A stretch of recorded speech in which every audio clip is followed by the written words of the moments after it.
ngiphaphame nje realize ukuthi kwenzakalani. Shuthi wayitshela ukuthi awe ma ungangitshela ukuthi usengilibazela ingane yami noma iy'ntshontshile noma whatever. Uma ngeve satatazela ne-under. Jack uyangihlekisa shame. UJack abona ukuthi hhayi ngeke ukhaya manje ayisezoba inkinga, amqashele i-hitman. Or athi imali uzomnikeza manje i-deposit and then le enye uzoyithola mengabe esembulalile ukhaya. Showcase le mali le azomkhokhela ngayo le yontshontshwa ukhaya. Uyacabanga imali entshontshiwa uwena izokhokhela i-hitman ukuthi ibulale wena?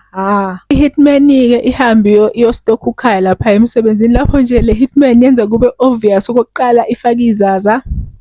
Okwesibili ayi-odi. Okwesithathu igqolozela ukhaya.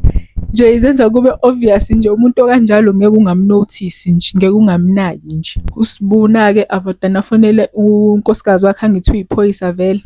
Afike azoyixosha le hitman la ukuthi